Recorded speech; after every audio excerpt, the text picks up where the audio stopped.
Okay, good. So I will make, I might just, even if you're not finished, just have a look. I'm going to make a couple of quick important statements.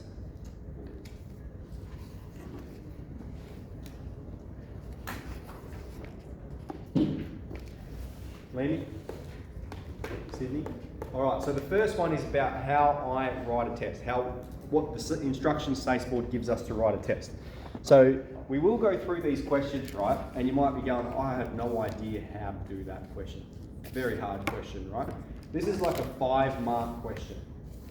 When we write a test, our instructions are 70% of the marks. So if there's 100 marks in the test, 70 marks are what we call routine skills. Okay, what's an example of routine skills? The stuff you guys have been doing, just basic differentiation. Okay, that's a routine skill. Everyone should be able to do it. And then the other 30% come from what we call complex higher order thinking. All right, and that involves some pretty complex algebra. This is a good example. All right, and it's not that all of the marks in this question are going to be complex higher order thinking marks. Some marks in this question are easier to get, and sort of the later marks where the complex higher order reasoning comes in. Okay, so when we write a test, we're looking for 70% routine, basic stuff, and 30% complex higher order thinking. That's what we're always aiming for in a test. Always count it up, make sure we're hitting around there, between 60 to 70% routine, between 30 to 40 complex higher order reasoning. So this question here is a good example of a question that involves complex higher order thinking, both of these.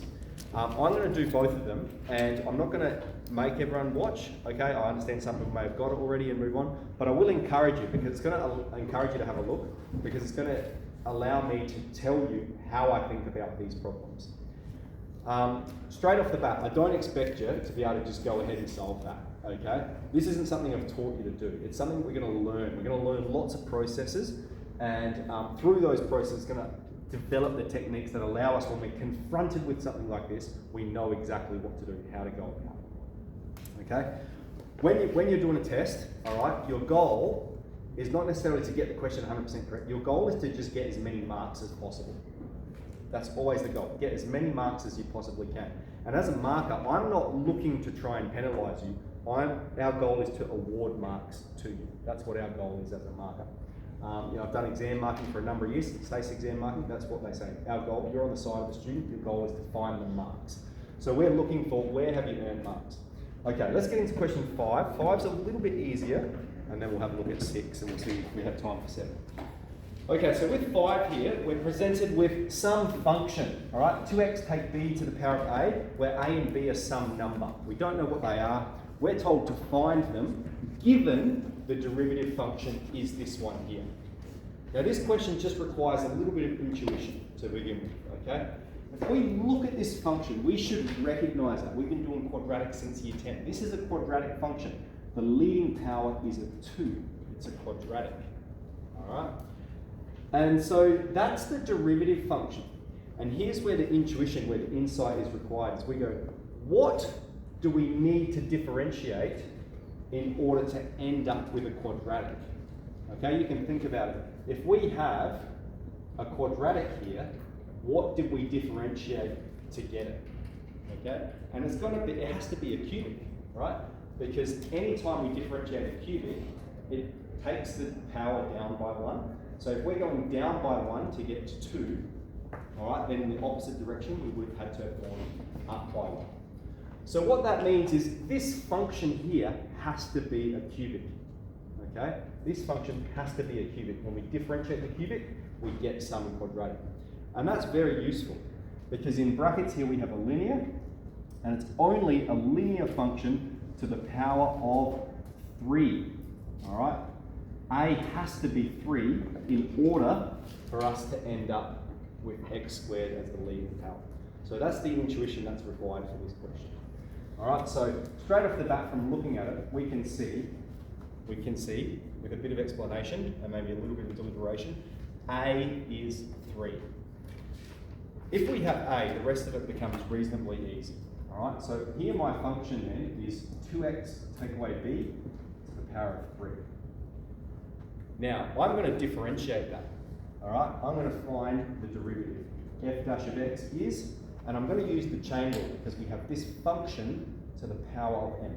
Function to the power of n. So it's going to be n f of x to the n take 1, right, application of chain rule, multiplied by f dash of x. So we're differentiating the inside of the bracket. Derivative of 2x is 2, and b is a number. When you differentiate a number, it disappears. So that is our derivative. Okay, that's what we obtain when we differentiate this function. And the question tells us, well, actually, this is the derivative, which means this is equal to the quadratic we have here. So I'll write it out, 24x squared take 24x plus 6. And now it just becomes a matter of expanding it and equating the left-hand side with the right-hand side. Okay? So let's go ahead and do that. I'm going to, order of multiplication doesn't matter, right? 2 times 3 is the same as 3 times 2. So I'm going to multiply those together. So that's going to be a number. We'll have 6.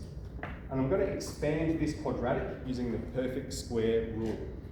All right, we have 2x take b squared. It's going to be a squared take 2ab plus b squared.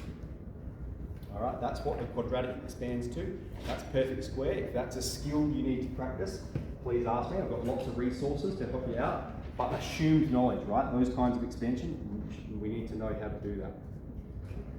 We don't need to keep writing this out. We're just going to process this one. So we'll just do a bit of simplification here.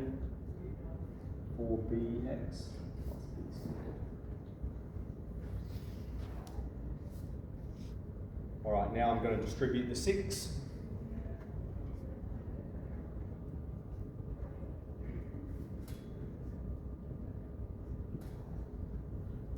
All right, and because the left-hand side is equal to the right-hand side, okay, this term is equal to this one, this term is equal to this one, and 6b squared is equal to 6.